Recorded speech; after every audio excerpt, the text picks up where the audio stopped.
தமிழீழம் வேற, தமிழீழம்.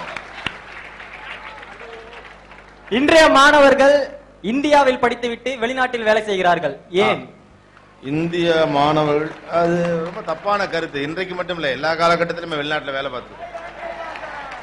கொஞ்சம் சந்தோஷப்படலாம். முன்னெல்லாம் படிக்காம வேலை பார்த்தோம், இப்ப படிச்சுட்டு வேலை பார்க்கணும், அவ்வளவுதான். வருங்கால இளைய சமுதாயம் எவ்வாறு இருக்க வேண்டும் என்று நீங்க நினைக்கிறீர்கள்? வருங்கால இளைய சமுதாயம் இப்போது இருப்பதை போலவே இருந்தால் போதுமானது. எனக்கு இப்ப யார் மேலே குற்றச்சாட்டு. வருங்கால இளைஞர் சமுதாயம், okay, let us club together. வருங்கால இளைஞர் சமூகம் எப்படி இருக்க வேண்டும்? அரசியலில் கல்லூரி மாணவர்கள் அல்லது இளைஞர்கள், ஆண் பெண் நட்பு, தமிழ் ஈழம், அதற்கு பிறகு என்னுடைய கல்லூரி வாழ்க்கை அப்படின்னு சொல்லிட்டு. சோ நிறைய பேர் கல்லூரி வாழ்க்கை சார்ந்த ஒரு பயணம், வெளிநாட்டில் இந்தியர்கள் சென்று வேலை பார்த்தல் அப்படிங்கிற இடத்துல இருந்து. I would like to talk in the first stage, ஆண் பெண் நட்பு. அதுக்கான மிக முக்கியமான காரணமும் இருக்கிறது. இந்திய சூழலில் ஆண் பெண் நட்பு என்பது எப்படி பார்க்கப்படுகிறது, எப்படி பார்க்கப்பட வேண்டும் என்பது ஒரு பார்வை. இன்னொரு பக்கம் ஆண் பெண் நட்பை ஆண்களும் பெண்களும் எப்படி கொண்டாடி கொண்டிருக்கிறார்கள் என்ற இன்னொரு கேள்வி இருக்கிறது. உலகம் முழுவதும் ஆணும் பெண்ணும் அறிவு ரீதியாக கலந்து பழகுகிற சமூகங்கள் மிகப்பெரிய வெற்றி அடைந்திருக்கின்றன. முதல் எக்ஸாம்பிள் அப்படின்னா யூத குலம். எங்கெல்லாம் ஆண் தன்னுடைய அறிவையும் பெண் தன்னுடைய அறிவையும் இரண்டர சமூக நீரோட்டத்திற்காக பயன்படுத்த ஆரம்பித்தார்களோ அந்த சமூகங்கள் மிகப்பெரிய பொருளாதார வளர்ச்சியையும் சமூக தன்னிறைவையும் பெற்றிருக்கின்றன என்பதுதான் வரலாறு. அந்த நல்ல எண்ணத்தோடும் ஆணுக்கும் பெண்ணுக்கும் இடையிலான அறிவு விருத்தி அதிகரிக்கணும் அப்படிங்கிற எண்ணத்தோடு தான் கோ எஜுகேஷன் கல்லூரிகள் தமிழகத்தில் உட்பட இந்தியா முழுவதும் கொண்டு வரப்பட்டன. ஒரு பெண்ணை அறிவாக பார்க்கிற மனோநிலை ஆணுக்கும், ஒரு ஆணை அறிவு ரீதியாக அணுகுகிற மனோநிலை பெண்ணுக்கும் உருவாக வேண்டும் என்பதுதான் கோ எஜுகேஷன் கல்விக்கூடங்களுடைய நோக்கம். வெறும் வசீகர ரீதியாக ஆண் பெண் நட்பை பார்க்க கூடாது, அதை தாண்டிய அறிவு பகிர்ந்து நடக்கணும். பட் honestly speaking நாம எவ்வளவு பேர் ஆண் பெண் நட்பிலே வசீகரத்தை தாண்டிய அறிவு சார்ந்து பழகுகிறோம் என்ற $1 மில்லியன் கேள்வியை உங்க முன்னால நீங்களே வச்சுக்கலாம். Is it happening in India? இது நடந்து கொண்டிருக்கிறதா? ஒரு பெண்ணை வசீகரத்தை தாண்டி பழகக்கூடிய அளவுக்கு முதிர்ச்சியோடு அறிவு சார்ந்து பழகுகிறோமா? நாம எக்கனாமிக்ஸ் புக்ஸ் கடன் கேட்டாலுமே அந்த பிள்ளைகிட்ட பேசுறதுக்காக தானே கேட்கிறோம். இதுவல்ல அதனுடைய நோக்கம். ஒட்டுமொத்த இந்திய தேசம், உலக நாடுகள் உங்களை பார்த்து அஞ்சுவதற்கான மிகப்பெரிய காரணம் உங்களுடைய ஜிடிபி கிடையாது, உங்களிடம் இருக்கக்கூடிய ஆயுதங்கள் கிடையாது, உங்களிடம் இருக்கக்கூடிய சொத்துக்கள் கிடையாது. மாபெரும் அறிவு விருத்தி. உலகத்தின் மிகப்பெரிய இளைஞர் கூட்டம் ஒரு தேசத்தில் இருக்குன்னா அது இந்தியால மட்டும்தான். 48 கோடி இளைஞர்கள். Biggest force. பிரிக் ரிப்போர்ட்ல இன்னும் சில வருடங்களில் வல்லரசாகும் தகுதியோடு வளர்வதற்கான வாய்ப்பு சீனாவை விட இந்தியாவிற்கு அதிகமாக இருக்கிறது என்று ஆணித்தரமாக அந்த கருத்து முன்வைக்கப்படுவதற்கான காரணம் நீங்கள். உலகத்தின் மிகப்பெரிய பொறியியலாளர் கூட்டத்தை இந்தியாவில் வைத்திருக்கக்கூடிய நாம தான் உலகத்தினுடைய வல்லரசாக முடியும் என்று உலக நாடுகள் சொல்லுது. உலக நாடுகள் என்ன சொல்றது? நான் எப்போதுமே துணிந்து சொல்லுவேன், இனியெல்லாம் இந்தியா வல்லரசாக வேண்டியதில்லை. உலகத்தின் அதிக அறிவை தேக்கி வைத்திருக்கிற, இளைஞர்களை தேக்கி வைத்திருக்கிற இந்தியா தான் இப்போதும் வல்லரசு, எப்போதும் வல்லரசு. We are the rulers of the world. முதலில் அந்த எண்ணமும் அந்த ஆட்டிடியூடும் நமக்கு வேணும். வெறும் கொத்தடிமைகளாக கூலிக்கும் மாரடிக்கும் கூட்டமாக கல்விக்கூடங்களிலிருந்து வெளியே போகக்கூடியவர்களை மாற்றிக்கொண்டிருக்கிற உலக சந்தையின் உள்ளடி அரசியலை புரிந்து கொள்ளாமல் தான் நாம் எல்லாருமே இளைஞர் கூட்டம் சொல்லிட்டு இருக்கோம். இன்னமும் பழைய பஞ்சாங்க மரபிலிருந்து வெளியே மாறி ஒரு பெண்ணை அறிவு ரீதியாக அணுகுகிற மனோநிலை இன்னமும் நம்முடைய இளைஞர்களுக்கு வாய்த்து விடவில்லை என்பது வருத்தம் தான். கதவுக்கு பின்னால் நின்று கொண்டு பேசிக் கொண்டிருந்த என் அம்மாவை பார்த்தே நான் பழகி போன காரணத்தினால் பெண் என்பவள் எனக்கு கீழே, அவளை அறிவு ரீதியாக ஏற்றுக்கொள்ள நான் தயாரில்லை என்கிற மனசுதான் எல்லா ஆணுக்கும் இருக்கிறது. It is not an easy job to accept a woman as a knowledgeable person. அதற்கு காரணமும் உண்டு. ஒட்டுமொத்த கோ எஜுகேஷனுடைய நோக்கம் என்பது ஆணை பெண் புரிதலும் பெண்ணை ஆண் புரிதலும் சமூக நீரோட்டத்தில் குடும்ப நிறுவனங்களில் கல்விக்கூடங்களில் தொழிற்சாலைகளில் பெரிய கார்ப்பரேட் நிறுவனங்களில் இயைந்து பழகுவதற்கான சூழலை உருவாக்கணும் அப்படிங்கிறது தான். நாளைக்கு நீங்கள் ஆணும் பெண்ணுமாக சேர்ந்துதான் பணியிடங்களில் வேலை பார்க்க போகிறீர்கள், ஆணும் பெண்ணுமாக சேர்ந்துதான் குடும்ப வாழ்க்கையை தொடங்க போகிறீர்கள், ஆணும் பெண்ணுமாக சேர்ந்துதான் சமூக நீரோட்டத்தில் கலக்க போகிறீர்கள். அதற்கான முதல் அறிவு ஆயத்தமாக கல்லூரியினுடைய கோ எஜுகேஷன் இருக்கணுங்கிறதான் ஐடியா. ஆனா அது நடக்குதா?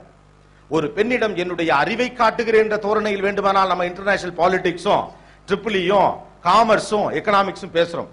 அவளிடம் எனக்கு தெரிந்ததை பகிர்ந்து கொள்ளுகிறேன் என்கிற அளவுக்கு வசீகர அளவிலிருந்து நம்மால் வெளியே வரவே முடியவில்லை. அதேபோல் ஒரு ஆணை தொடர்ந்து முரடனாக பார்க்கிற ஒரு பழைய மனோநிலை பெண்களுக்கு இருக்கிறது.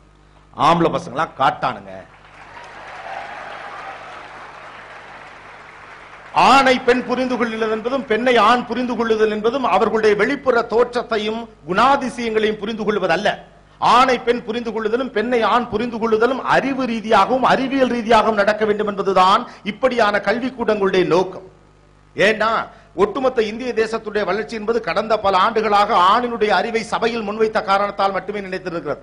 பின்னாலிருந்து மட்டுமே பெண்கள் ஆதிக்கம் செலுத்தி இருக்கிறார்கள். ஆனால் அவர்களும் சபைக்கு முன்னே வந்து தங்கள் அறிவை ஆணோடு சேர்த்து முன்வைக்கிற போது இரட்டை ஆற்றலோடு இந்த குதிரை பயணிக்கும் என்ற நம்பிக்கையில் தான் கல்விக்கூடங்கள் இவ்வளவு பெரிய பஞ்சை நெருப்பை பக்கத்துல வச்சுக்கிட்டு பயந்துகிட்டே பாடம் நடத்துதான். அப்பப்ப சால்வாகலையே கல்விக்கூடங்களை மட்டும் குறை சொல்லி என்ன பண்ணுவதற்கு குறுக்க கயிறு கற்ற கல்லூரிகளை தொடங்கி நிறைய கல்லூரிகளை எனக்கும் தெரியும். ஆனால் is it happening? knowledge sharing என்பது நமக்குள்ளே நடந்து கொண்டிருக்கிறதா? பசங்கெல்லாம் குறுகுறுன்னு பார்ப்பாங்க. ஆண்களை பற்றி அதிக அளவுக்கான பெண்களின் மதிப்பீடு இதுதான். அந்த பிள்ளை செத்த நேரம் பேசினா செட் ஆயிருமாப்ல பெண்களை குறித்து பெண்களுடைய ஆணுடைய மனநிலை. ஆனா சமகாலத்திலே ஒத்த வயதுள்ள இரண்டு அறிவாளிகளாக நம்மை நாம் முன்வைக்க தவறிவிட்டோம். அது ஒட்டுமொத்த தேசிய நீரோட்டத்துடைய வளர்ச்சியை தடுத்திருக்குங்கிறதா உண்மை. The whole America is producing just 75,000 engineers in a year. ஒட்டுமொத்த அமெரிக்கா 32.5 கோடி மக்களை வைத்திருக்கக்கூடிய உலகத்துடைய மிகப்பெரிய அறிவு சக்தி அதிகார சக்தி என்று சொல்லிக் கொண்டிருக்கக்கூடிய அமெரிக்கா வைத்திருக்கக்கூடிய ஒட்டுமொத்த உருவாக்குகிற பொறியியலாளர்களின் எண்ணிக்கை என்பது வெறும் 75,000. ஆனால் வெறும் தமிழகம் 6.5 கோடி பேரை வைத்துக் கொண்டு ஒரு வருடத்திற்கு 1.25 லட்சம் இன்ஜினியர்ஸ் உருவாக்கு. ஆனா இந்த அறிவு எங்க போச்சு? இது அவ்வளவு. பாதி பேர் திருமணத்திற்கும் பாதி பேர் செட்டில்மெண்ட்டுக்கும் பாதி பேர் குடும்பத்திற்குமாக படித்து வயிறுகளும் புத்தியாக வாழ்க்கையை பார்க்கிற மனோநிலை நமக்கு வந்திருக்கிறது. அதானே உண்மை. கல்யாண மார்க்கெட்டுக்காக கல்வி கற்க ஆரம்பித்ததுதான் இந்த கூட்டம். இப்பதான் நம்ம சேஞ்ச் ஆயிருக்கும். இந்த கதையை நான் அடிக்கடி சொல்வது உண்டு. 1980களில் நீங்க வாத்தியார் வேலைக்கு படிச்சிருந்தா உடனே பொண்ணு கொடுப்பாங்க. 3 மாசம் கட்டாயம் லீவு. இது போக காலாண்டு அரையாண்டு. அந்த காலத்துல எல்லாம் வீட்டு வேலையெல்லாம் கிளாஸ்ல படிக்கிற பையனை வச்சே பாத்துக்கலாம். ஊருக்குள்ள வாத்தியார்னா நல்ல மரியாதை வேற இருக்கு. கை நிறைய கவர்மெண்ட் சம்பளம். வாத்தியாருக்கு பொண்ணு கொடு. 85கள் 87கள் எல்லாம் பாத்தீங்கன்னா அப்பர் மிடில் கிளாஸ் இருந்தா பேங்க் மேனேஜரா இருந்தா உடனே பொண்ணு. அடுத்து கேஷியரா இருந்தா இமீடியட்டா பொண்ணு. 87ல கல்யாணம் பண்ணவங்க கேட்டு பாருங்க.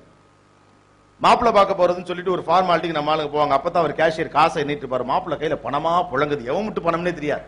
பொண்ணு கொடுப்பாங்க. 90களின் துவக்கத்தில் டாக்டர் மாப்பிள்ளைகளுக்கு பயங்கர மரியாதை. சீக்கு இல்லாதவன் மனுஷனாவே இருக்க முடியாது. எப்படி பார்த்தாலும் சாகும் வரை அவரால் சம்பாதிக்க முடியும் என்ற நம்பிக்கையிலே பொன் கொடுக்கப்பட்டது டாக்டர் மாப்பிள்ளை. 97 98 ஐடி படிச்சிருந்தா தான் பொண்ணே. அதுவும் அமெரிக்கால இருந்தா 2 பொண்ணுமே கட்டி தருவாங்க. தயார். கை நிறைய சம்பளம். கல்லூரியை விட்டு வெளியே வருகிற போது 25,000 ரூபாய் காசு பண்ணுகிற இயந்திரமாக அவன் வெளியே வருகிறான். அவனுக்கு பெண் கொடுக்கலாம் என்று பயப்படாமல் கல்வி என்பது கல்யாண மார்க்கெட்டில் எடைபோடப்பட்ட சமூகத்தினுடைய வெளிப்பாடாக இன்னமும் நாம இருக்கும். 98ல ஐடி படிச்சிருந்தா தான் பொண்ணு. 2008 ஒரு வருஷம் வந்துச்சு. ஐடி படிச்சவனுக்கு பொண்ணே கிடையாது. ரெசெஷன் வந்துருச்சு. So education is not the only matter to reach the destination. கல்வி என்பது மட்டுமே எல்லைகளை தீர்மானிக்கக்கூடிய இடத்தில் இல்லை. கல்வியின் மூலமாக எதை கற்றுக்கொண்டிருக்கும் என்பதுதான் தேச விருத்திக்கு பயன்பட போகிற அறிவு.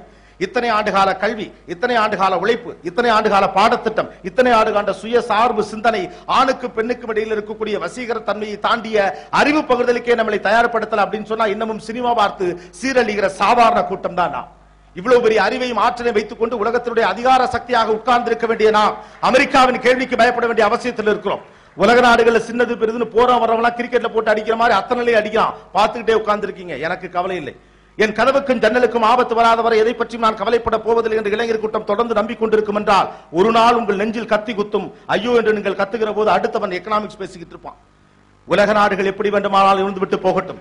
உறவுகளையும் குடும்ப நிறுவனங்களையும் தன்மானத்தையும் கௌரவத்தையும் வாழ்க்கையாக கொண்டிருக்கிற இந்திய தேசத்தில் படிக்கிறவர்கள் தேசத்துக்காகத்தான் படிக்கணும். நீங்கள் படிப்பது உங்கள் வயிற்றை கழுவ அல்ல. இந்த தேசத்துடைய இந்த உலகத்துடைய தலையெழுத்தை மாற்றுகிற மாபெரும் ஆயுதம் உங்கள் கையில் கொடுக்கப்பட்டிருக்கிறது. Let us be very sincere about education. உலக நாடுகள் உங்களை பார்த்து பயப்படுவது உங்கள் கல்வி அறிவுக்காக. உலக நாடுகள் உங்கள் பார்த்து பயப்படுவது உங்களுடைய புத்திசாலித்தனத்துக்காக, உங்க ஐடி நாலேஜுக்காக. அமெரிக்காவில் விலை பேசுகிறார்கள், ஐரோப்பாவில் விலை பேசுகிறார்கள். இந்தியால படிச்சுட்டு வெளிநாட்டுல போய் வேலை பார்க்கறான். ஏன் பார்க்கறான்? ஏன் நீங்க உருவாக்கலைங்க? Why it didn't happen? ஒரு பொருள் உங்களுடையதா? இந்த மைக்ல இருந்து தொடங்கி கேமரால இருந்து தொடங்கி ஏதாவது நம்மட்ட அந்த ப்ரொஜெக்டர் நம்மட்ட தயாரித்தவன் இந்தியன். மூளை இந்தியனுடையது, வியர்வை இந்தியனுடையது, ரத்தம் இந்தியனுடையது. நான் புள்ள பத்து ஊராம் பேருக்கு இனிஷியல் வச்சுட்டு வெக்கம் இல்லாம நடந்துட்டு இருக்கோம். இவ்வளவு இன்ஜினியர்ஸ் வச்சு why it happened? ஏன் கோவமே வரல உங்களுக்கு? இவ்வளவு இன்ஜினியர்ஸ் இருக்கமே, ஏன் கோபம் வரல? இவ்வளவு ஆர்ட்ஸ் அண்ட் சயின்ஸ் படிச்சிருக்கமே, ஏன் கோபம் வரல? இவ்வளவு